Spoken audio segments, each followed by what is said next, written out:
We've supported 28 nonprofits so far since we launched and sent over $10,000 in donations. And keep in mind the average donation is $20 a month, and the median's even lower at $10 a month. So this is really some collective impact happening here and people coming together to support these causes. For our Be the Change segment this month, we are featuring PennyLoafer, an organization dedicated to making charitable giving simple and more strategic for causes people care about. I've invited the founder of PennyLoafer, Andi Thieman, on the show today. We're going to discuss the state of giving in America and how PennyLoafer is making it easier to do so.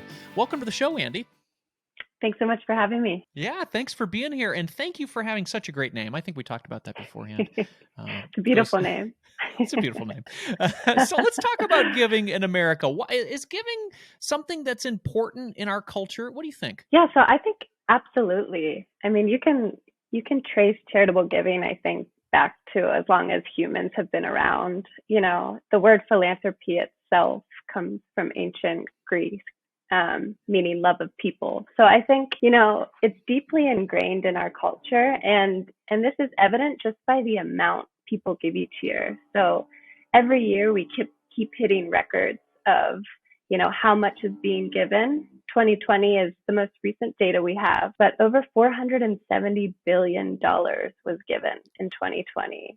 And that's really the bulk of that is individual givers. So 69% of that number is coming from individuals. I think it's a big part of our culture. And I think even beyond monetary giving, we saw people during the pandemic, cooking meals for frontline workers, running out to get groceries for their neighbors. So I think generosity is just a big part of American culture. Why do you think that's ingrained in us as people? What happens in our brain where we feel like giving our money or time is important? That's a good question. I think, there's psychological and physiological changes that actually happen after the act of giving, so that warm, fuzzy feeling is actually happening. And I think it's one of the surefire ways to be a happier person is to give. And I think it probably dates back to just, we're social creatures. We've forever depended on each other to keep humanity going. And I think it's just ingrained in us to do that and to care for one another. I love that. And I love the conversation we're starting here. Well, let's talk about where people get stuck with giving. What holds people back from giving? What makes things complicated? Why don't people give more? Let's talk about that. Yeah, I think it's really interesting. There's a lot of studies done that people want to give more. There's one that people want to give 2.5 times more than they actually do. So I think our intentions are there. It's just kind of matching our actions to those intentions. And I think there's a number of things that can get in the way. One is time. People are busy. We have families, we have work, school, kids. So I think it's just finding the time to really understand the issues you care about, to research nonprofits, to understand where to give. And people are short on that. Another thing is choice overload. There's over 1.5 million nonprofits operating in the U.S. alone. So even if you have the time, it's just, I think people can fall into decision paralysis and analysis paralysis. It's like, where do I start? Where can my money go the furthest? And then I think for some of the bigger issues like climate change or the mental health crisis, they can just feel really overwhelming or daunting to people. And especially as one person, if you have $20 a month to give, it might feel like a drop in the bucket. And can that actually do good? So there's a healthy bit of skepticism there when it comes to it. But I think people want to have, a real clear idea of their impact and feel like it's making a difference.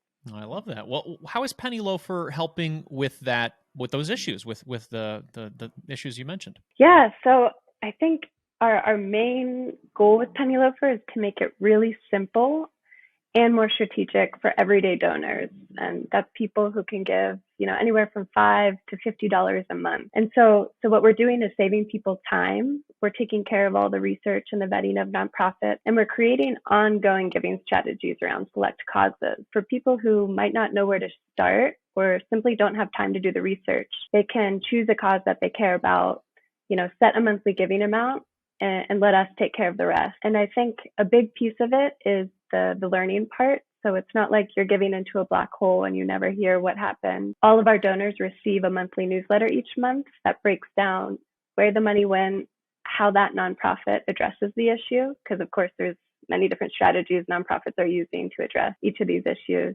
And then other information related to the cause. So I want people to feel really engaged and informed on it beyond the monetary contribution. So that's really our goal. I think one of the really cool things is it's enabling collective impact.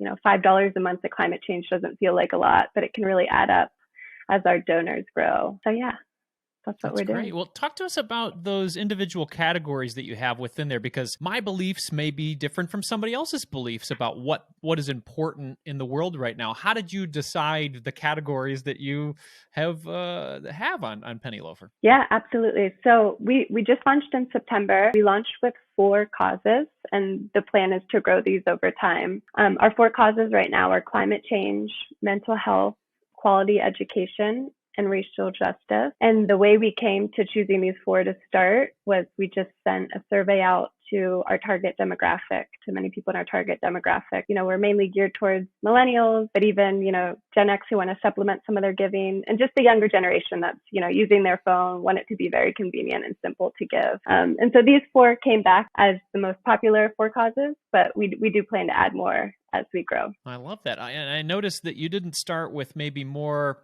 I guess, call it controversial topics or things that might cause more division. It's more of topics that a lot of people can get around and have some collective nature. I feel like sometimes that's maybe where our society gets blocked a little bit with collectively working together. Was there any rhyme or reason to selecting things that maybe everybody could get around? Yeah, I think you hit it right there. I think these are all really relevant issues today, especially after the pandemic, the recent racial justice movement. Like, these are things that I think are top of mind right now. And they're also things that people want to get around, that they want to come in and do some collective impact around. Let's talk about you, Andi. Why did you start this? What happened in your life where you said, I need to start something like PennyLoafer? Yeah, so my background's in nonprofit consulting, human services planning. So I've done a lot of strategic planning and grant writing and work with nonprofits. But my career actually started out in tech. So I did sales and account management at some tech companies. PennyLoafer is just a great mix of, my experience in tech and kind of my in-depth knowledge, if you will, of the nonprofit sector, just working really closely with some of these organizations. But the idea really came in summer of 2020. We were in the midst of a global pandemic and the racial justice movement, and it just felt like a lot of people were scrambling to figure out how to help. A lot of people didn't know how or where. I had a lot of friends texting me if I knew of nonprofits and things like that. So there just seemed to really be a need and like this disconnect of people wanting to do something, but not sure how or where. That made me just reflect on my own giving habits. Looking at them as a whole, they felt really disjointed and reactive. It was kind of as crises happened or requests came my way,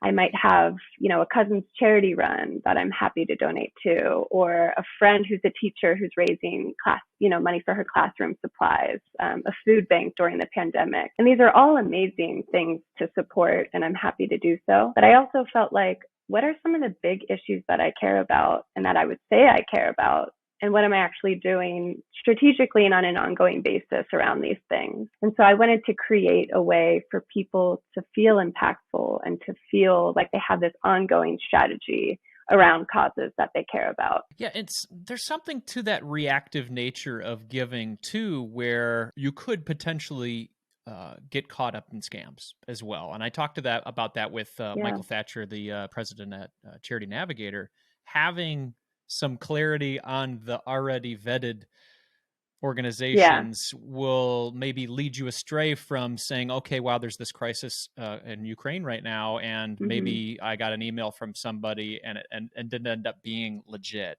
Would you agree? Yeah, absolutely. I think, there's always going to be some bad actors out there who are going to take advantage. People having kind of this knee-jerk reaction to want and to need to do something when they see crises happening. So I think you always need to be aware of that and smart about that. And I think oftentimes with things like even in Ukraine, you don't know what's happening. Things are changing so quickly day to day. And so you really just want to understand, take a second to figure out, okay, where can my money do the most good? Who's on the ground there? What's actually happening? So I think there's a little bit of that too. It's just things are changing so quickly when things like this are happening. Absolutely. Well, talk to us about maybe people who have utilized PennyLoafer and reactions that you've had. I guess share some good news of things that have been going on with your organization. Yeah, so we've been growing each month. It's been really exciting. We've supported 28 nonprofits so far since we launched and sent over $10,000 in donations. And keep in mind the average donation is $20 a month, and the median's even lower at $10 a month. So this is really some collective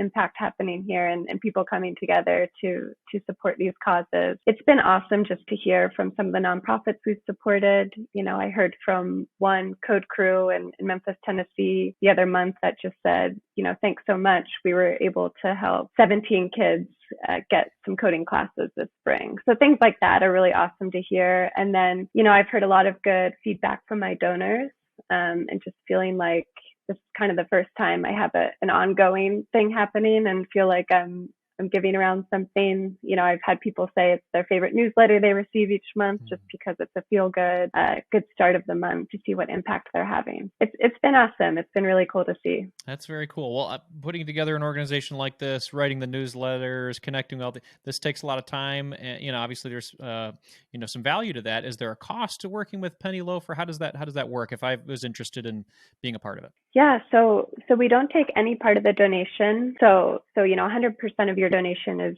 going to the cause area, minus the credit card fees that happen anytime really you input your card. 100% of that is going to the charities. What you can do at checkout is we have an optional tip over and above the donation amount that you can leave for PennyLoafer to help us with our operating costs and to help us grow. So I wanted to make it optional. I want PennyLoafer to be accessible. You can get started for as little as $5 a month. We're not taking any part of that. You can increase that, decrease it, switch up your causes, all very easily. You're never locked in, cancel anytime type of thing. I love it.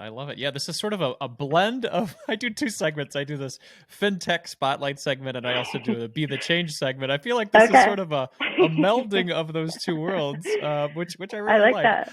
Yeah, very cool. So, Andi, where do you see this organization going over the next 5 years? I guess, what are your hopes and dreams? You're saying, wow, I just started this in September and I'm really passionate about it. Where would you love to see this in 5 years? Yeah, so I think, big picture, I'd love for PennyLoafer just to increase the quantity and the quality of giving from everyday donors. And by quantity, I mean, I want to increase the number of people who are donating regularly to causes they care about. I'd love to increase the number of causes that we support, and I'd love to support more nonprofits. So ideally, each month we'd support a collection of nonprofits in each cause area versus one. And then as far as quality, I really want to build something that makes people feel impactful with their giving. Eventually, my plan is to move to some sort of guest expert model where we could have people who are really close to these issues, who are on the ground, understanding them inside and out, help choose the nonprofits and contribute to our newsletters and feedback loop. And I think one thing that could be really cool about that is,